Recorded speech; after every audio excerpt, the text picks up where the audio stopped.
तो आज हम स्टार्ट करने वाले हैं हार्मोनिक प्रोग्रेशन। तो हार्मोनिक प्रोग्रेशन क्या होता है? Harmonic progression is the reciprocal term of AP, माने अर्थमेटिक प्रोग्रेशन। जो अर्थमेटिक प्रोग्रेशन की जो रेसिप्रोकल टर्म होती है उस सीरीज को या सीक्वेंस को बोलते हैं एचपी।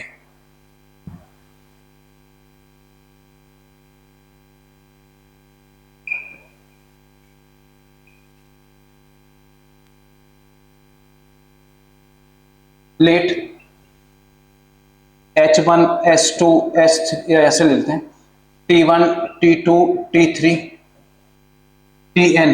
अगर ये HP में है देन 1/T1 1/T2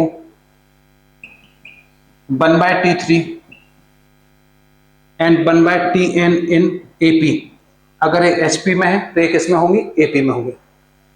HP का अपना खुद का कोई फार्मूला नहीं होता, वो AP पे डिपेंड है। मतलब जब भी आपको कोई nth टर्म निकालना हो या सम निकालना हो HP का, तो पहले जो गिवन सीरीज या गिवन टर्म है HP की उसे आप AP में कन्वर्ट करेंगे, फिर कहीं जाके AP का फार्मूला लगाएंगे, nth टर्म का हो चाहे सम का हो, फिर उसका रेसिप्रोकल कर देंगे तो वो HP मिल जाएगी। जैसे सपोज एक क्वेश्चन है कि find 10th term of HP for, एक सीरीज दी है 1,2, एक इसमें दी है अगर HP में, तो इसकी 10 टर्म निकालनी है।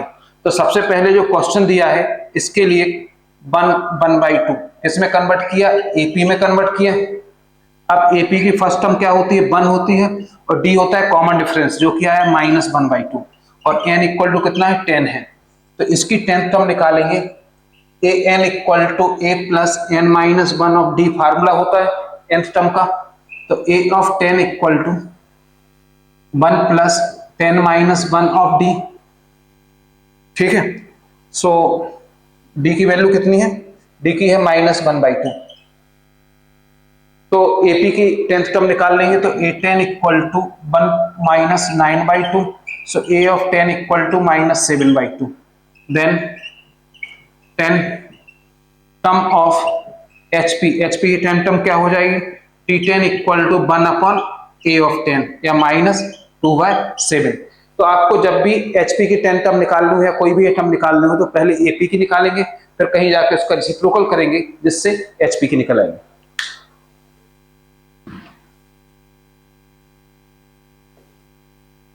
सेम चीज आपको सम के टाइम करनी है, सम निकालते समय भी यही करना है।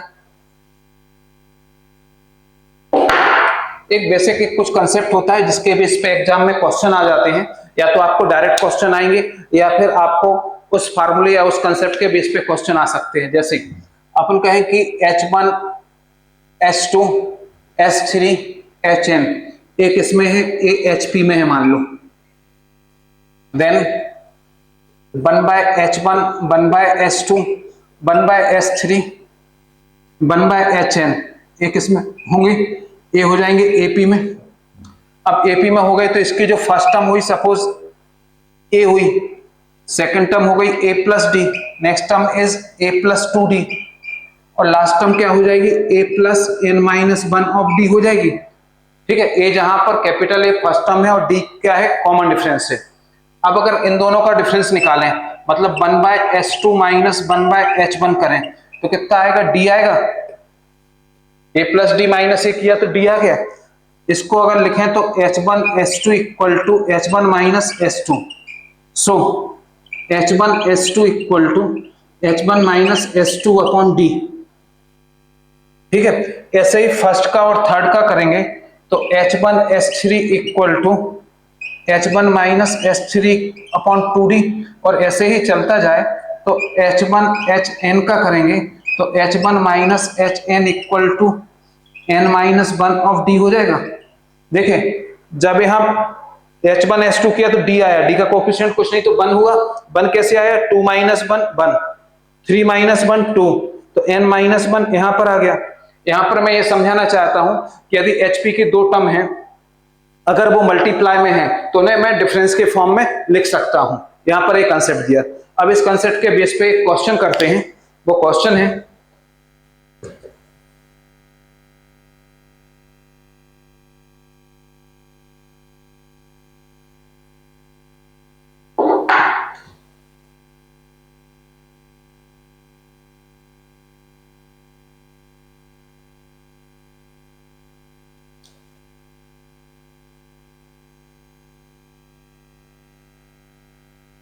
क्वेश्चन है कि late A1, A2, A3, AN are in HP, then A1, A2 plus A2, A3 plus A3, A4 और ऐसे ही चलता जाएगा।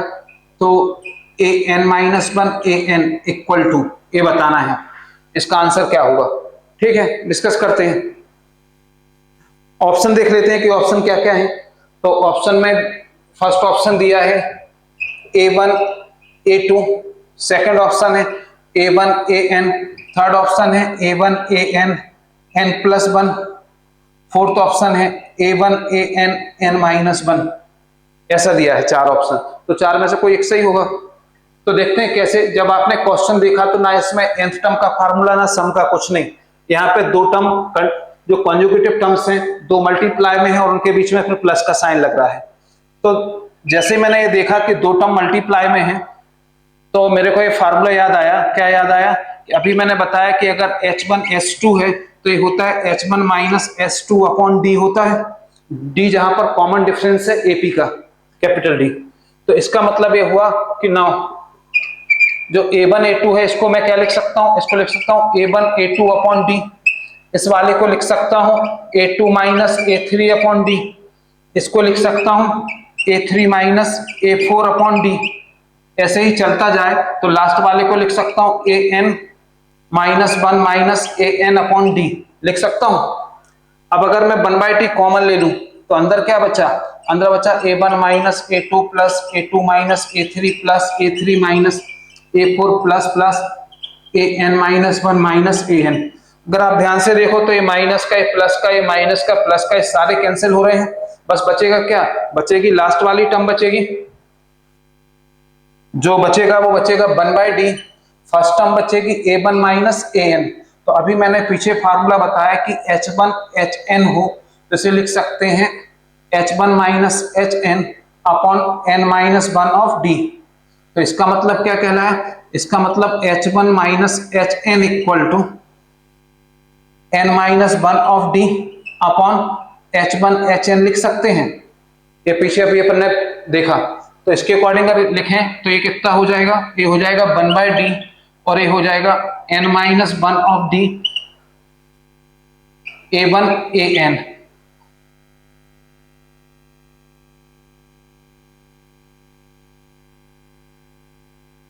क्रॉस मल्टी सॉरी इस पूरे का H1 HN ऐसा आ जाएगा।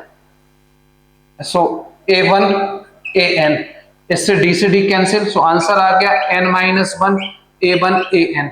यही इस क्वेश्चन का आंसर है। तो नोट करो, ये डायरेक्ट भी पूछा जा सकता है और ऐसे इस टाइप के क्वेश्चन से भी आपसे पूछा जा सकता है।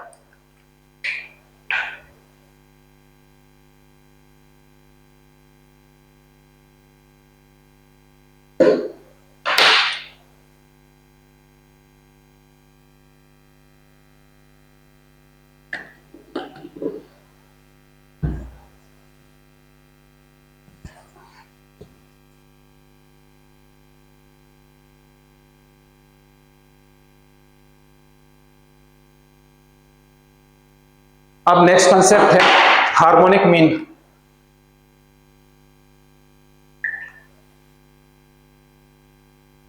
First one, let ABC are in HP। अगर ABC HP में है तो बताओ क्या कंडीशन होगी। मतलब 3 नंबर दिए हैं और आपसे पूछा जाता है कि HP में है। तो अपन जानते हैं कि HP का अपना तो कोई कंसेप्ट है नहीं। तो मैंने सपोज किया कि 1/A 1/B और 1/C ये किस में है, AP में है। अब अगर 3 नंबर AP में होते हैं तो सिंपल सी बात करें तो HP is the reciprocal of AP, sorry HM is reciprocal of AM। माना हार्मोनिक मीन जो होता है वो अर्थमेटिक मीन का रेसिप्रोकल होता है। सो इसका अगर अर्थमेटिक मीन निकालते, अगर ये AP में है, ठीक ना, जैसे 3 नंबर AP में है तो क्या होता है, ये होता है कि 2 into 1/B equal to 1/A plus 1/C। मतलब अगर ABC AP में है तो जो मिडिल टर्म होती है उसका डबल फर्स्ट और लास्ट के सम के बराबर होता है। तो यहां भी जो मिडिल टर्म है उसका डबल फर्स्ट और लास्ट के सम के बराबर हुआ। So 2/b equal to A C, C plus A, मतलब क्या लिख सकते हैं, b equal to 2ac upon A plus C. इस कंसेप्ट को याद रखना कि अगर तीन नंबर एचपी में है तो मिडिल टर्म जो है वो बराबर होगी 2 first and last upon first और लास्ट का सम। अब इसी के बेस पे एचएम है, HM of two numbers A and B, A और बी का एचएम। तो दो नंबर का अगर एचएम निकालेंगे तो वो एचएम इक्वल टू होगा, जैसा ये है वैसे ही 2ab upon A plus B. ठीक है, 2ab कैसे निकाला, निकाला ऐसे ही है, 1/a 1/b किस में हो गए, एपी में हो गए, फिर 1/a और 1/ab का एम निकाला जो कि होता है 1/a प्लस 1/b अपॉन 2, और उसको सॉल्व करेंगे तो इतना आ जाएगा, इसका रेसिप्रोकल आ जाएगा। ठीक है, तो पहले इसका अर्थमेटिक मीन निकाल लिया ए और बी का, जो कि हुआ 1/a और 1/b का अर्थमेटिक मीन निकाल लिया, फिर जो आंसर आया उसको रेसिप्रोकल कर दिया, तो वो हो गया harmonic mean. Third one,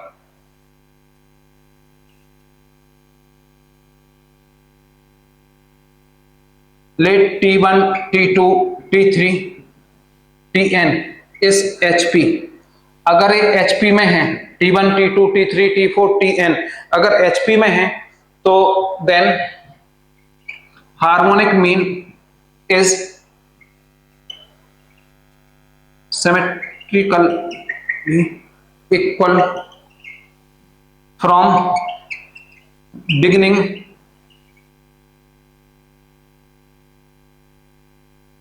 and from and.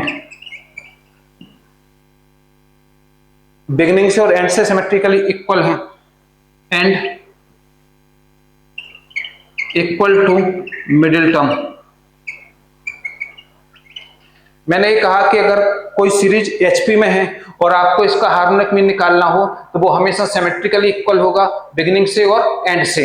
मतलब अगर आप इसका हार्मोनिक मीन निकालें, अच्छा उसके भी पहले एक चीज और समझ लेते हैं कि चलो अच्छा हार्मोनिक मीन, अगर ये नंबर दिए तो हार्मोनिक मीन क्या होगा, हार्मोनिक मीन जो होता है वो होता है n अपॉन जितने भी अपने हार्मोनिक मीन दिए गए हैं वो, और अपॉन में इन टर्म के रेसिप्रोकल का सम।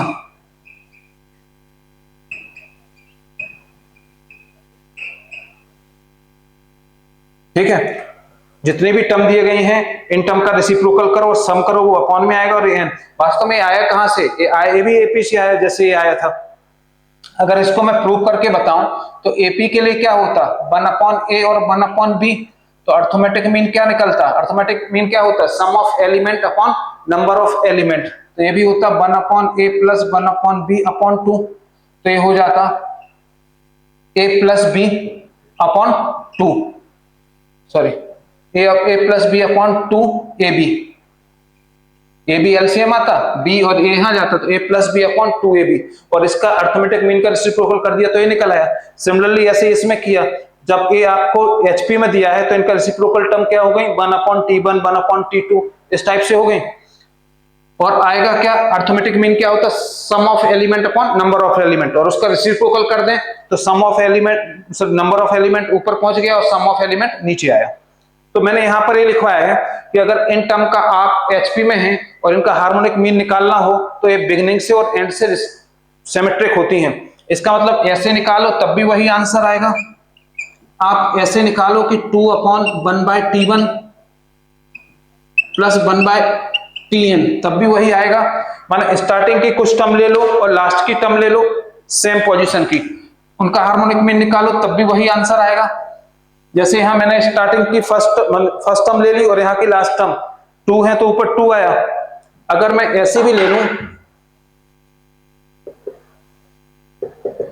कि 4/1/T1 प्लस 1/T3, अब क्या किया, फर्स्ट ली और थर्ड ली, तो लास्ट से भी अगर फर्स्ट और थर्ड लें तो 1/Tn-2 प्लस 1/Tn तब भी वही आंसर आएगा। और ये आंसर इसके बराबर भी आएगा जो इसकी मिडिल टर्म होगी उसके बराबर भी आएगा, मिडिल टर्म के बराबर भी आएगा। अब मिडिल टर्म आप जानते हो कि if number of term is odd, मान लो जो एचपी सीरीज है उसमें ऑड टर्म है, तो उसका हार्मोनिक मीन जो होगा वो इक्वल टू होगा n+1/2 टर्म के। और if number of term is even, अगर नंबर ऑफ टर्म इवन है तो जो हार्मोनिक मीन होगा वो होगा 2/n/2 टर्म की जो वैल्यू आएगी वो प्लस n/2+1 टर्म की जो वैल्यू आएगी वो, क्योंकि इवन नंबर ऑफ टर्म अगर होंगी किसी सीरीज में तो उसमें 2 मिडिल टर्म निकलेंगी, तो उन 2 मिडिल टर्म का जो हार्मोनिक मीन आएगा वही इस पूरी सीरीज का हार्मोनिक मीन होगा जो कि इवन नंबर ऑफ टर्म में है।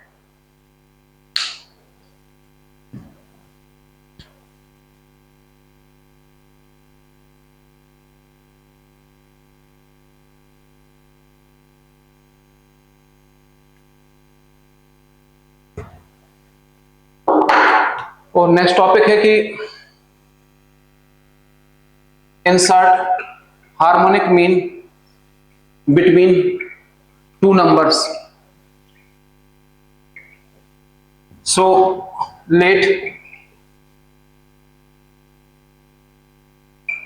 A and B are in HP, then अपन जानते हैं दो नंबर HP में है, उनका हार्मोनिक मीन क्या होता 2AB/A+B, देन A+B/2 और B ये किस में होंगे HP में होंगे।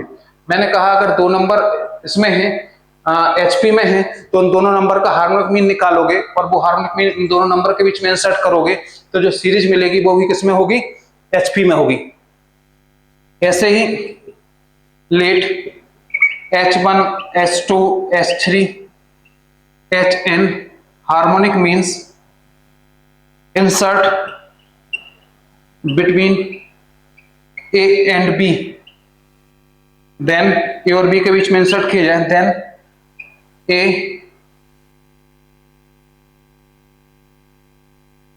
H1 H2 H3 Hn B ये किस में होगी A भी HP में होगी। अब आपको एग्जाम में क्वेश्चन आता है कि दो नंबर के बीच में 5 हार्मोनिक मीन इंसर्ट किए गए हैं तो थर्ड हार्मोनिक मीन की वैल्यू बताओ कितनी होगी।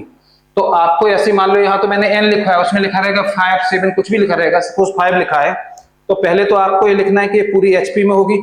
अब इसका रिसिप्रोकल कर दें टर्म का,